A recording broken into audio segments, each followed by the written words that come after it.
Hi, I'm Brock. And I'm Amy. And we're the Searles.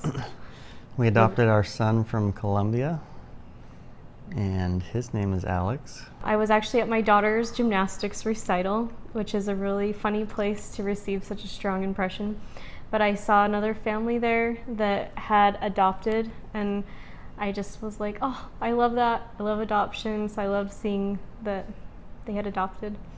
And when I thought that, all of a sudden I just had this really strong spiritual impression that came into my mind and in my heart, and I just knew that I just had this really strong feeling that we needed to adopt, and I knew it was going to be overseas, and like a memory almost of me talking to this boy, and I knew it was a boy, and I told him that I would go through any obstacle to get to him, and I would cross any ocean to find him.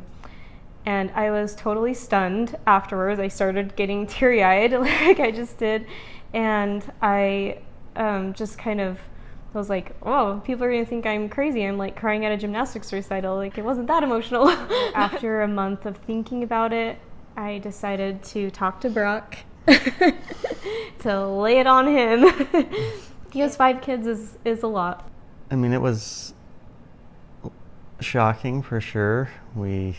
Our life was pretty comfortable at that point. We had our kids, things were pretty smooth, and so we were at the point where you could start going to do things without having a baby. I just kept feeling this urgency in my heart, like, you guys need, you got this, now you need to do something about it. So then it was like, okay, our child is somewhere out in the world, and it's not just any child, it's a specific child. And that's like finding a needle in a haystack. Like, how do you go about finding this child? I found that there's an international adoption agency in Idaho Falls, which is like, what's the odds of that? Because Idaho Falls is pretty small. I mean, one of the first things you have to do is pick the country you're going to adopt from, because all the paperwork is specific to country. So that was, I mean, you had to pick an agency and pick a country. We felt good about that agency, so that was like, okay, now you have 75 countries. That narrowed it down a little bit. I mean, we were looking at different countries and praying about it, and just researching each of the countries. And then there were a few different things that happened. Amy joined several different online adoption groups, and she ended up having 2 or 3 different people reach out to her specifically to talk to her about their adoptions. Mm-hmm. And every one of them that called and talked to her just randomly had all adopted from Colombia. I kept it to myself that I had felt like it was a boy, just because I was like, maybe I was wrong about that. And then I'd had this dream that I saw Brock, and he was with 2 boys, and Axel was one of them, and he was a little bit older, but it was just from behind, but one had dark hair, and they were in like this apple orchard, and I just was like, that's my other son. Once you get to a certain point in your paperwork, you go into the waiting list to receive a referral. And basically, when a child comes up available that matches your criteria, and you're the next person in line to potentially receive a child, that child gets referred to you.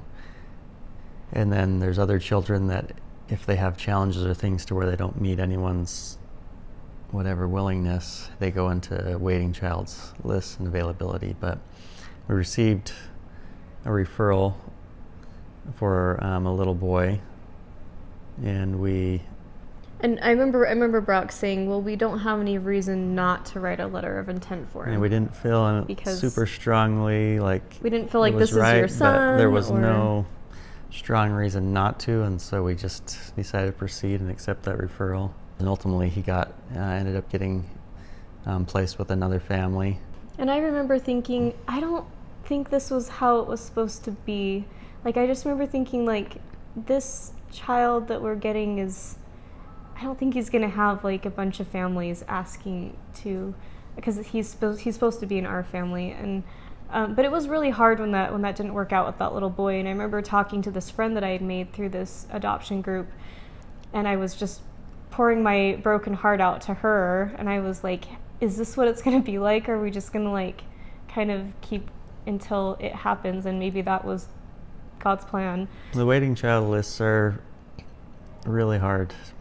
Every child on it has major challenges in their lives. So I was looking through them, and there was this one little boy that I was like, oh my goodness, he's so cute. I got an email from the account somehow, and I just I was pulled it driving up the kids to school when he called me. I remember exactly where I was at. I saw his profile, and I just felt like we need to look at this child. I think that he's our son. I mean, they had diagnosed him as fully blind, global delays. He had TBI, or he'd had a traumatic brain injury when he was as a baby, pretty much 7 or 8 months old. He was in the ICU for about a month with seizures, and it was a little daunting and scary, but we just felt like he was the one that was supposed to come into our family. Because we pretty much knew that if we sent this letter of intent in for him, that he would be ours, just considering the amount of special needs that he was diagnosed with. Several months after that, we finally get to the point where they'll allow us to do some Zoom calls with him.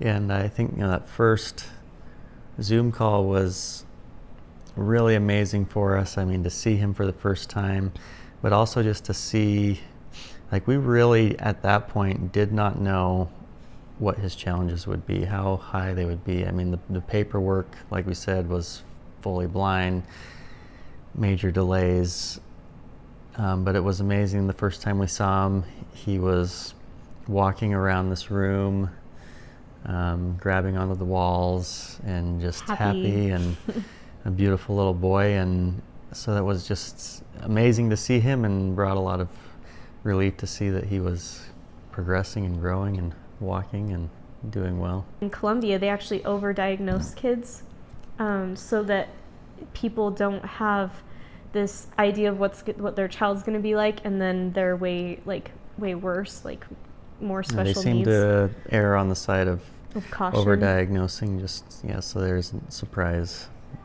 So Alex wasn't actually fully blind. He's maybe he has partially some vision blind. challenges, but he can see. First time we got to meet him. So we go to the orphanage. They take us to a little waiting room, and we're in there waiting. We have some little cars and gifts for him, and they bring him in, and he's just... He was so soft. So perfect. Shaggy little boy. And so funny, but I remember his hair was, because they just bathed him, and they put him in the little outfit that we had brought for him, and his little cheeks, I remember he was just so soft, and I could tell, I mean, he was a little nervous, he could tell something was going on, but he just was so cuddly. Remember how cuddly he was? He was so little. I just remember thinking, after all the videos and things we'd seen of him, he was just so much littler than I thought he was going to be.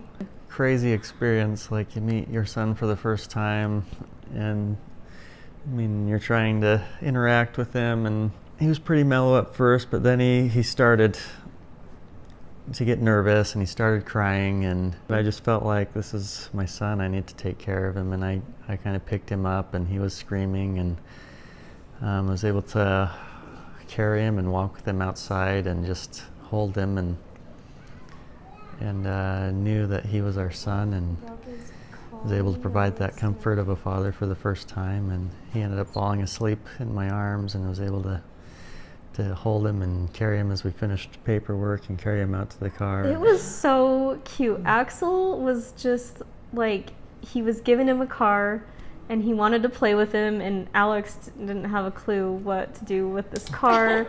But then, like, we were in there for like 30 minutes in that room, and by the end, they were driving the cars on the glass windows, banging on them, like throwing them together. And I think Axel and Alex were meant to be brothers. And like, ever since then, they are like together nonstop, getting into trouble, like they're just together all the time, and they love each other. And Alex, one thing he was so good at was giving kisses, besos. He would just give us kisses, and just so sweet. The orphanage, they loved him. Like, the ladies that were with him, they like were obsessed with him, which I totally can see why, because he just has the most contagious laugh.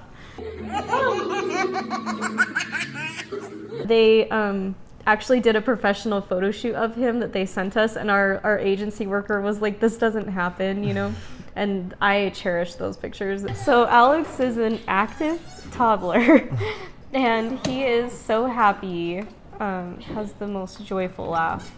And he just brings light with him wherever he goes, and you can tell he is a brave spirit, child of God, and his laugh just lightens everything around him.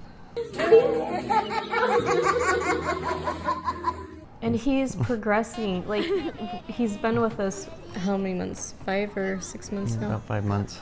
And he, like, the amount of just growth and development he's experienced in that time versus where he was at when we got him, it's amazing. And I know he needs us. We need him. I think we're learning some really good lessons from him being in our family. Just a sweet little guy.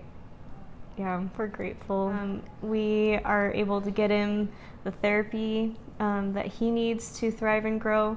Our family would not be the same without him. Everyone loves him. Everyone's gotten their spot, and he's just part of it. He's part of everything, and he's taught us a lot, and we're learning. Like, even at the park, I've never thought before that there's no like line that says that like prevents kids from falling off.